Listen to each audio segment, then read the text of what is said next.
Aleloia, mbola faly miarabanareo eran-tany aho amin'ny anaran'i Jesosy Tompo anio alarobia fa 9 ny volana oktobra 2024.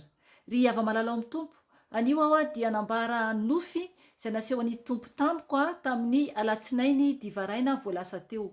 Ry havana, naseho an'ny tompo tampoka zany hoe hitako zany izy io teny ambony eny akaikin'ny lanitra eny zany boribory lehibe zany ataoko hoe mitovitovy habean'ny baolina. Ny habean'le izy anankiroa teo eo zany no hitako zany dia tena hitako akaiky zany ireo boribory ireo. Ry havana, ilay izy dia mazava be ary koa zany mitovy loko amin'ny volamena izany. De doré be zany ny lokony ilay izy. Ry havana, ilay izy nampahafantariny ny fanahy masina tamiko hoe kintana izany. Ny zavatra tiako ampahafantarina anao dia tsy mitovy amin'ireny kintana fa hitantsika avy etỳ ambonin'ny tany zany. Fa rehefa tena efa akaiky zany io kintana io dia lehibe zany izy io, ngeza zany izy io, araka teneniko teo mitovitovy habean'ny baolina izany. Ry havana, tena mampitandra zany ny tompo amintsika satria ao amin'ny bokin'ny Matio 7:20 dia manambara ny amin'ny rehefa ho avy ny fotoana iavian'i Jesosy dia alohan'izay dia iraraka zany avy eny ambony eny zany ny kintana izany. Ry havana, ho zava-doza izany. Raha ny kintana anankiray lehibe toy izany dia anao ahoana re no anjo antsika zay ho tavela ety ambony ity tany ity, satria raha ilatsaka ny kintana, iraraka ny kintana dia tena ho zava-doza izany. Ao amin'ny bokin'ny Matio 7:20 aoka ahovakintsika amin'ny anaran'i Jesosy Tompo.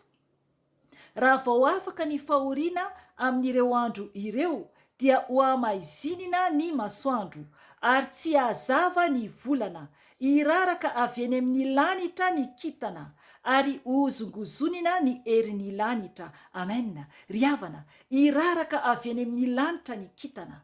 Ry havana, oka isika hitsoka ny amin'ny zava-doza ho avy, hiomana eo amin'ny Jesosy Tompo. Ny teniny nomeny tompo ahy ny maraina zany tamin'ny vao nifoha aho tao aorian'ny nofy izay naseho an'ny tamiko dia no nantany taminy zany dia nomeny ahy tao amin'ny bokin'ny Daniel 2:20-7 izay mivaky toy izao amin'ny anaran'i Jesosy Tompo.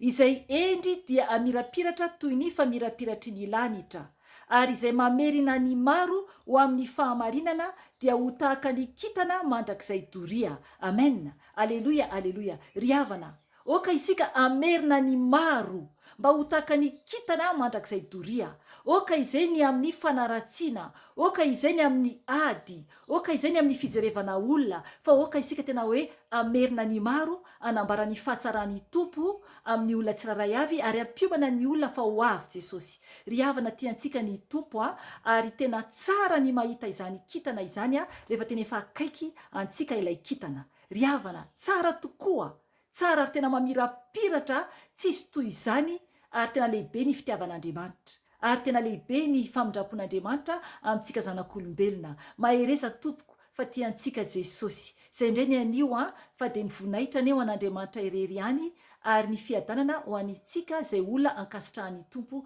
irery ihany. Amen. Veloma tompoko.